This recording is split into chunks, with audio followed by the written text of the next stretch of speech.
നിങ്ങളുടെ കടബാധ്യത പെട്ടെന്ന് മാറ്റാനുള്ള 6 വഴികൾ ഞാൻ പറഞ്ഞുതരാം. അതിലൊന്നാമതായിട്ട്, നമ്മൾ നമ്മളോടോ മറ്റുള്ളവരോടോ ആയിട്ട് സംസാരിക്കുന്ന ഒരു കാര്യമാണ് ഈ കടം കൊണ്ട് എനിക്ക് ഇരിക്കാൻ വയ്യ, കടം എനിക്ക് സ്വൈര്യം തരുന്നില്ല എന്ന് പറയുന്നത്. ആ ഒരു കാര്യം നമ്മൾ ആദ്യം നമ്മുടെ ലൈഫിൽ നിന്ന് എടുത്തു മാറ്റുക.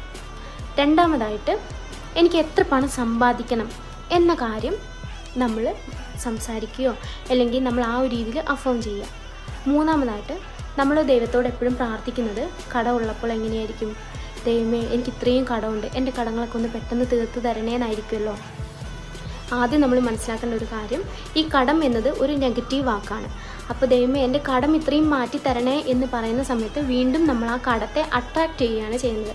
വീണ്ടും നമ്മളിലേക്ക് ആ പ്രാർത്ഥനയിലൂടെ കടങ്ങൾ കയറി കയറി വരും. അതിന് പകരമായി, ദൈവമേ എനിക്ക് ഇത്രയും പണം അട്രാക്റ്റ് ചെയ്യാൻ കഴിഞ്ഞതിലും എന്നിലേക്ക് പണം ഒരുപാട് വരുന്നതിനും ഞാൻ ദൈവത്തോട് നന്ദി പറയുന്നു.